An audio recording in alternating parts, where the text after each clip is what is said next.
नमस्कार दोस्तों, मैं हूं ताहिर परवेज और आप देखना शुरू कर चुके हैं मेरा YouTube channel CM classes. CM classes में आजकल हम डिस्कस कर रहे हैं 2D फिगर का मेंसुरेशन, यानी मेंसुरेशन ऑफ 2D फिगर्स। द्विविमीय जो फिगर्स होते हैं उनका क्षेत्रफल कैसे निकाला जाता है या उसका पेरीमीटर कैसे निकाला जाता है, इस बात पे हम चर्चा कर रहे हैं।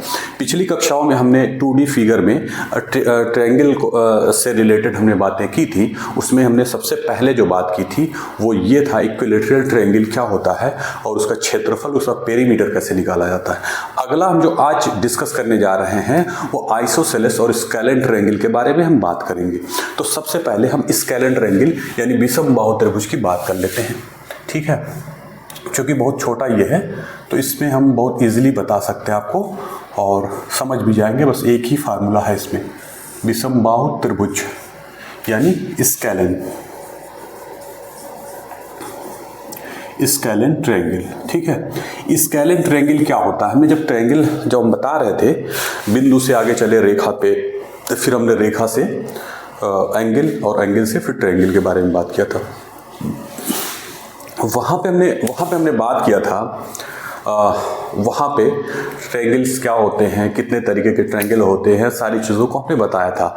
फिर यहाँ हम रिपीट भी करते हैं उस चीज़ को, चलते हुए बेसिक कॉन्सेप्ट को रिपीट भी कर रहे हैं और साथ में साथ उसका एरिया कैसे निकाला जाए या उसका पेरीमीटर कैसे निकाला जाए, इस पर चूंकि हम मेंसुरेशन पढ़ रहे हैं, क्षेत्रमिति यानी क्षेत्रफल निकालने का या पेरीमीटर निकालने के फार्मूले को, तो इसलिए हम वो बेसिक चीज़ें भी लेते हुए चल रहे हैं। बहरहाल आप देखिए विषमबाहु त्रिभुज क्या होता है। विषमबाहु त्रिभुज ऐसा, जैसा कि नाम से ही स्पष्ट है, बाहु मतलब भुजा होती है और विषम मतलब अलग अलग, यानी जिस ट्रायंगल की या जिस त्रिभुज की भुजाओं की लंबाई अलग अलग होती है उस त्रिभुज को हम विषमबाहु त्रिभुज कहते हैं। आइए देखते हैं कैसे है। ये हमारा सपोज ए बी सी, अगर ये विषमबाहु त्रिभुज है तो प्रत्येक साइड का जो मान होगा वो अलग अलग होगा। कहने का अर्थ ये है A B not equal to B C और B C not equal to C A. कहने का अर्थ यहाँ पे ये है कि ना तो ए बी बी सी के बराबर है और ना बी सी सी ए के बराबर है, ना सी ए बी के बराबर है। तीनों भुजाओं की लंबाई अलग अलग है। अब आइए, जैसे हम मानते थे, अगर उस तरीके से माने, ए के सामने की भुजा की लंबाई स्मॉल ए, बी के सामने की स्मॉल बी और सी के सामने की स्मॉल सी, ठीक। पेरीमीटर अगर हम इससे निकालें, पेरीमीटर क्या होता है? हमने बताया था कि पेरीमीटर जो होता है किसी भी फिगर की बाउंड्री की लंबाई, length of boundary of a figure is called perimeter, ठीक। सर्किल के केस में स्पेशल के उसका नाम दिया गया सरकमफ्रेंस, वो भी पेरीमीटर ही है बट वहां पे सरकमफ्रेंस कहा जाता है, ठीक। तो आइए यहाँ पे पेरीमीटर हम देखते हैं। लेंथ ऑफ बाउंड्री के हिसाब से ए बी की लंबाई, बी सी की लंबाई और सी ए की लंबाई, यानी ए प्लस बी प्लस सी, बस यही है पेरीमीटर। यहाँ पे क्योंकि भुजाओं की लंबाई अलग अलग दी हुई है, इसमें कोई कॉम्प्रोमाइज़, कोई समझौता कुछ भी नहीं, बस एज इट इज़ आपको याद कर लेनी है कि ये जो होता है पेरीमीटर। या अब सेमी पेरीमीटर निकालना हो, सेमी पेरीमीटर यानी कि अर्ध परिमाप।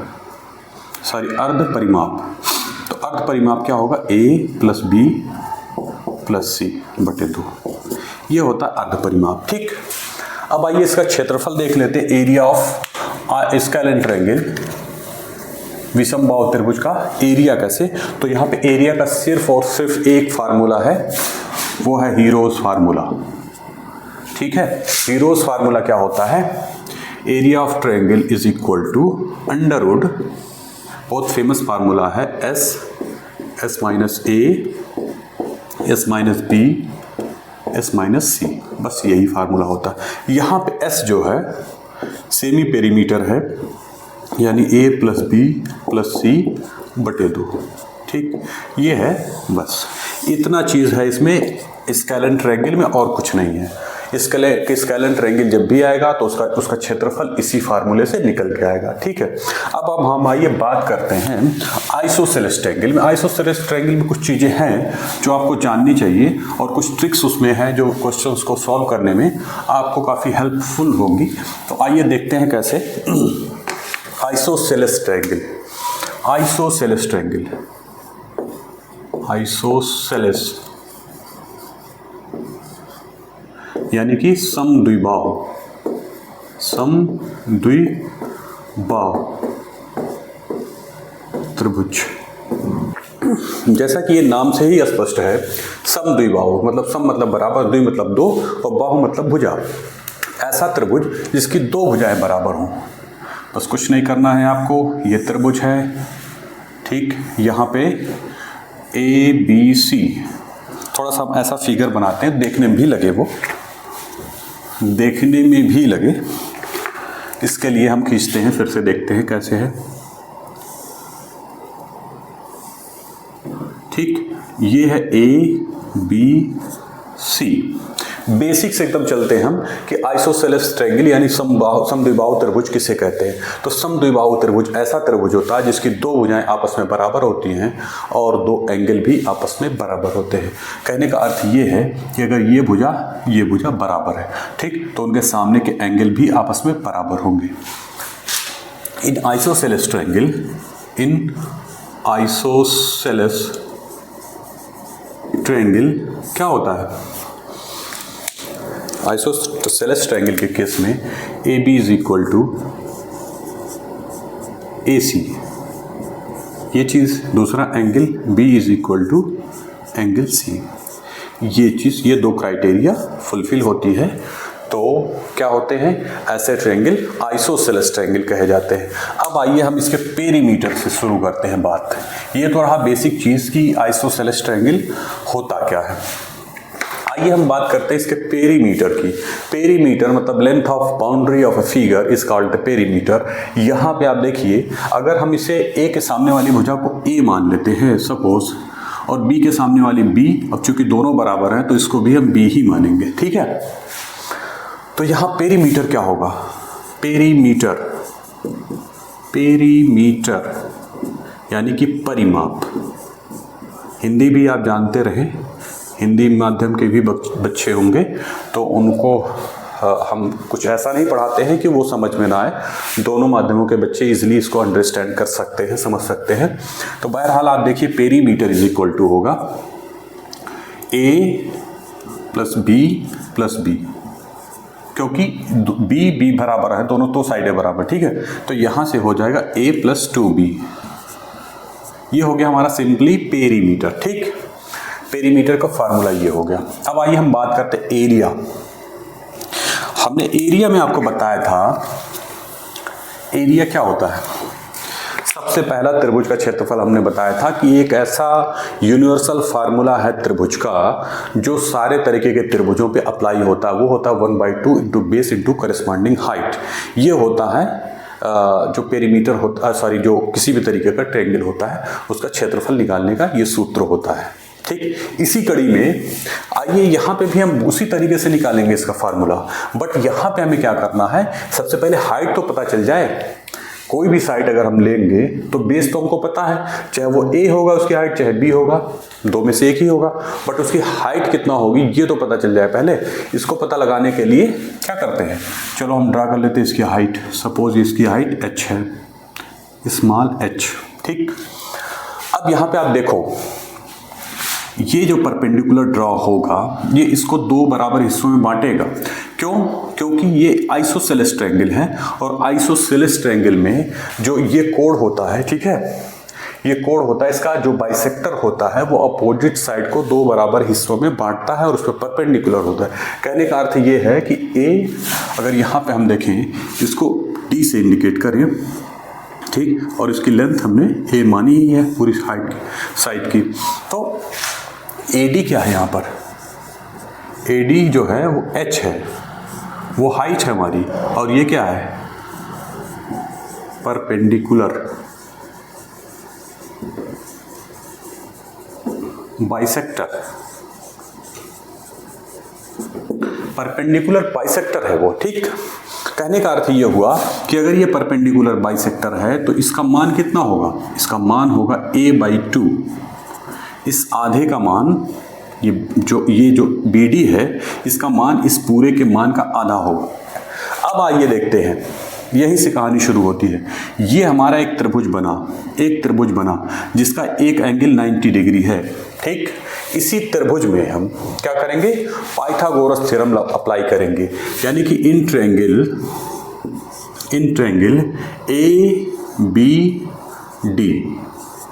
ABD ट्रायंगल में हम क्या करेंगे, पाइथागोरस थ्योरम में क्या होगा, AB स्क्वायर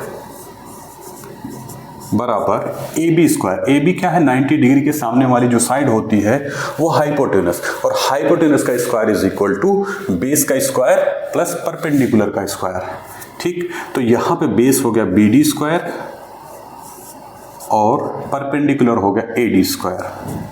यहाँ तक मुझे लगता है किसी को कोई डाउट नहीं होना चाहिए, एकदम स्पष्ट है कि ये हमने पूरी साइड की लंबाई A मानी थी और ये दोनों साइडें बराबर हैं तो प्रत्येक की लंबाई B मानी थी, ठीक। यहाँ पे ये परपेंडिकुलर बाइसेक्टर ड्रा करेंगे, वो जो होगा वो परपेंडिकुलर बाइसेक्टर वो हाइट होगा इस त्रिभुज का, ऊंचाई होगा, ठीक। और ये परपेंडिकुलर बाइसेक्टर साइड BC को दो बराबर हिस्सों में बांटेगा। चूंकि पूरे की लंबाई A है तो प्रत्येक खंड की लंबाई a/2 हो जाएगी। यहाँ तक क्लियर। अब इसी त्रिभुज में हमने क्या किया, पाइथागोरस थ्योरम, आधे त्रिभुज, ये बड़े वाले त्रिभुज के आधे त्रिभुज में हमने पाइथागोरस थ्योरम अप्लाई कर दिया, जिससे निकल के ये आया। अब प्रत्येक का मान रख देते हैं, हाइट निकल जाएगी अपने आप। आइए देखते हैं AB की वैल्यू, इसकी वैल्यू B है, स्मॉल b का स्क्वायर बराबर BD की वैल्यू कितना है, a/2 स्क्वायर, ठीक। और AD की वैल्यू हमने स्मॉल h मानी हुई है तो स्मॉल h रख देते हैं, तो स्मॉल h का स्क्वायर। यहीं से आप निकाल लीजिए, यहाँ से आप निकालिए तो ये हो जाएगा, h को यही रहने देते हैं, इसको इधर ले आते हैं। तो कहने का अर्थ ये है कि h स्क्वायर बराबर हो जाएगा B स्क्वायर माइनस a/2 का होल स्क्वायर। यहाँ तक कोई दिक्कत नहीं। अब h की वैल्यू निकालने के लिए हमें क्या करना पड़ेगा, दोनों साइड का स्क्वायर रूट लेना पड़ेगा। तो h स्क्वायर का स्क्वायर रूट लेंगे तो h आ जाएगा, और ये पूरे का स्क्वायर रूट में ले लेते हैं, ठीक।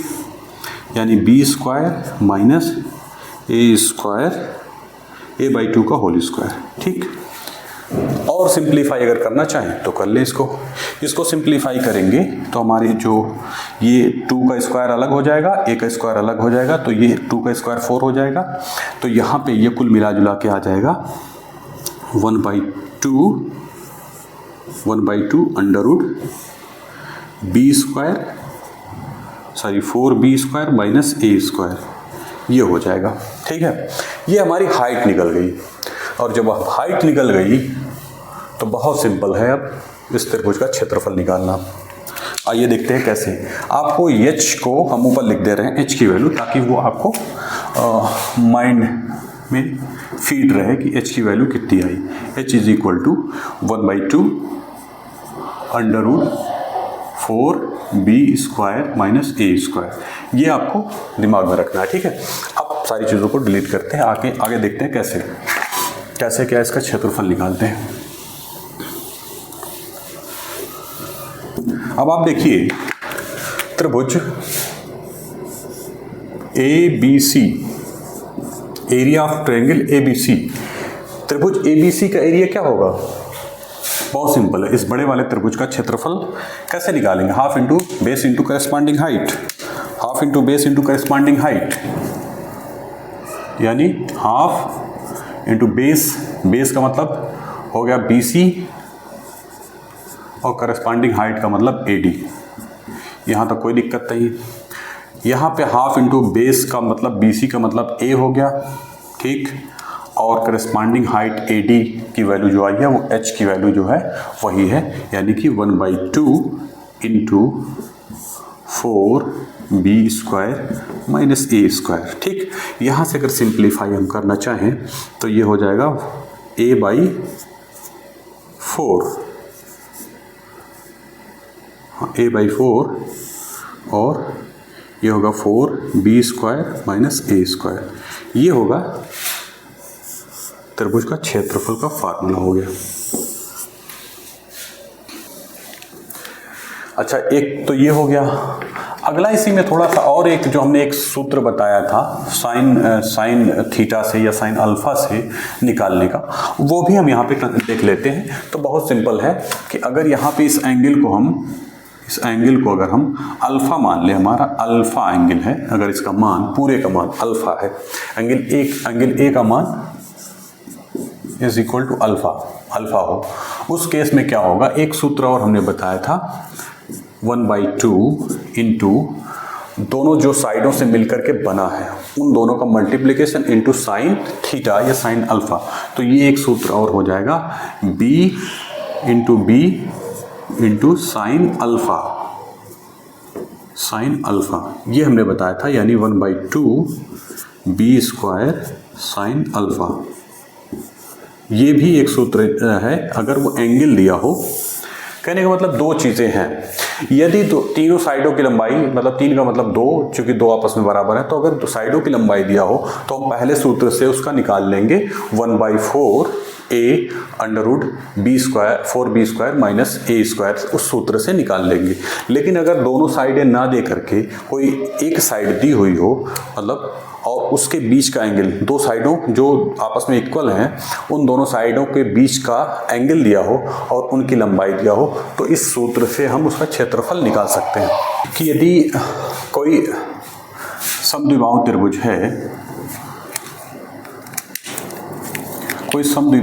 है, ठीक, ये सपोज B, ये B और ये A, तो इसका हम सर्कम सर्किल अगर निकालें, सर्कम सर्किल, ठीक, तो सर्कम सर्किल का जो रेडियस होता है वो हमने आपको बताया था, सर्कम रेडियस, किसी भी त्रिभुज का सर्कम रेडियस जो होता है इज इक्वल टू ABC बटे 4 इंटू डेल्टा, ये होता है। हमने जब आपको किसी भी त्रिभुज के केंद्र पढ़ा रहे थे, त्रिभुज के कितने केंद्र होते हैं, तो उसमें इन रेडियस और सर्कम रेडियस के बारे में हमने बताया था। तो उसी से हमने एक वहाँ पे फार्मूला बताया था कि सर्कम रेडियस का मान जो होता है वो ऐसे निकालते हैं। ये क्या है, ABC त्रिभुज की तीनों भुजाओं की लंबाई है, डेल्टा क्या है, त्रिभुज का क्षेत्रफल है। आइए देखते हैं, हमने ABC हमको यहाँ पता है, डेल्टा की वैल्यू अभी हमने निकाल ली थी थोड़ा पहले कि under root 1/4 b under root 4b square minus a square, वहाँ से हमने निकाल दिया था। उसी सूत्र को यहाँ पे रखते हैं, देखते हैं कैसे कैसे निकलेगा। अगर इसको सर्कम रेडियस को हम कैपिटल R से इंडिकेट करें तो ये हो जाएगा A की जगह पे A ही रखेंगे, B की जगह पे B और C की जगह पे भी B रखेंगे, क्योंकि दोनों साइडें बराबर है। B 4 इंटू क्या होगा, यहाँ पे हमने निकाला था डेल्टा का मान, जो निकाला था यहाँ पे डेल्टा का मान A/4 under root 4b square minus a square, ये सूत्र निकाला था। इसी सूत्र को यहाँ पे रख देते हैं, ठीक है। आइए देखते हैं, यहाँ पे डेल्टा की वैल्यू अगर हम रखें A/4 under root 4b square minus a square, ठीक है। अब देखिए 4 से 4 कैंसिल हो जाएगा, a से a कैंसिल हो जाएगा, ठीक। यहाँ पे हो गया हमारा b square by under root 4b square minus a square, ये हमारा सूत्र निकल गया, ठीक। r की वैल्यू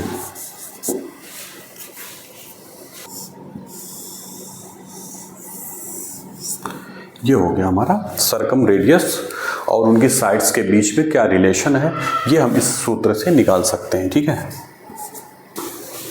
आइए अगला हम देख लेते हैं कि राइट एंगल ट्रायंगल के केस में क्षेत्रफल का क्या कॉन्सेप्ट होता है। बहुत छोटा सा टॉपिक है, आप देख लें पहले। ये सपोज ये कोई राइट एंगल ट्रायंगल है, ठीक। अगर इसका ये जो हाइपोटेनस है h है, ABCD अगर मान लें हम, ABC एक राइट एंगल ट्रायंगल है, इसका परपेंडिकुलर ये P है, लंब वाली साइड, और ये बी है।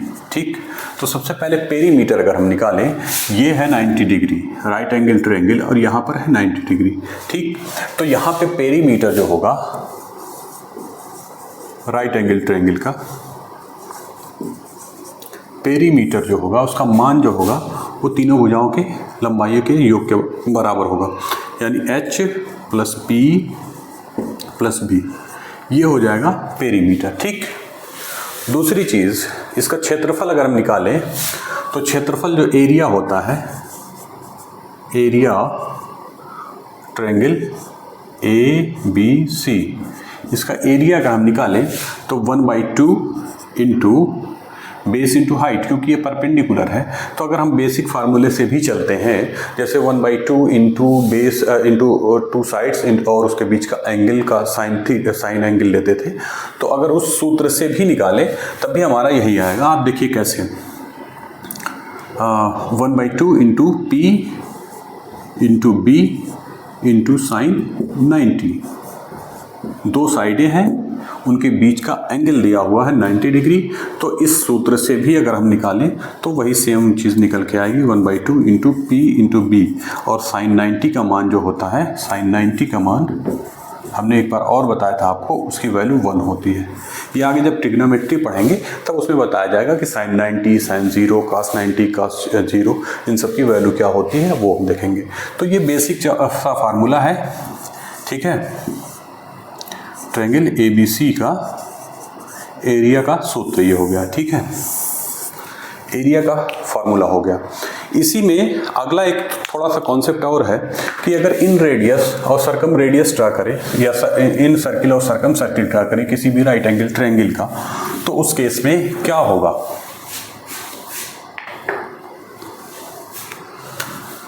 जैसे ये सपोज हमारा अगर ये ये सारी एक राइट एंगल ट्रायंगल है, तो यहाँ पे अगर हम इसका ABC इसको माने ABC, और इसके अंदर एक इन सर्किल हम ड्रा करें, इन सर्किल।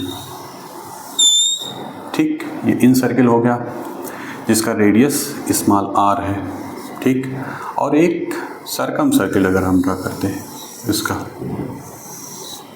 कुछ इस तरीके से, तो उसका जो रेडियस होता है, ठीक है, वो यहाँ से ऐसे जाएगा। ठीक, अगर हम इसको मान ले h, इसको मान ले p और इसको मान ले p। ठीक, अब आप देखिए ये हमारा हो गया इन सर्किल और ये सरकम सर्किल। ठीक, राइट एंगल ट्रायंगल का जो यहाँ पे रेडियस ऑफ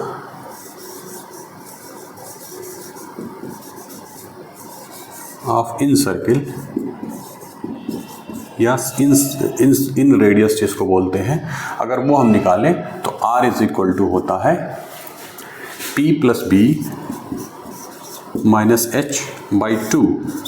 ये होता है इन सर्किल का रेडियस, इन सर्किल का रेडियस होता है। ठीक, सरकम सर्किल का जो रेडियस होता है वो बहुत ही सिंपल है, कैपिटल R से इंडिकेट करते हैं। Capital R is equal to, ये इसी के बीचों बीच, हाइपोटेनस के बीचों बीच में स्थित होता है। कहने का अर्थ ये हो गया AC/2, और AC की वैल्यू जो यहाँ दी h/2, ये है हमारा सरकम रेडियस और ये है इन रेडियस। ठीक है, तो राइट एंगल ट्रायंगल में फिलहाल इतना ही है कॉन्सेप्ट इसमें, और हम आगे अब जो अगला चैप्टर शुरू करेंगे वो है सर्किल। सर्किल क्या होता है, इसकी परिभाषा से लेकर के उसका क्षेत्रफल, उसके सरकमफ्रेंस और सेक्टर ऑफ ए सर्किल और सेगमेंट ऑफ ए सर्किल, ये सारी चीज़ें, सेमी सर्किल, उसका एरिया, उसका पेरीमीटर, उनका सरकमफ्रेंस, सारी चीज़ें हम बताएंगे। तो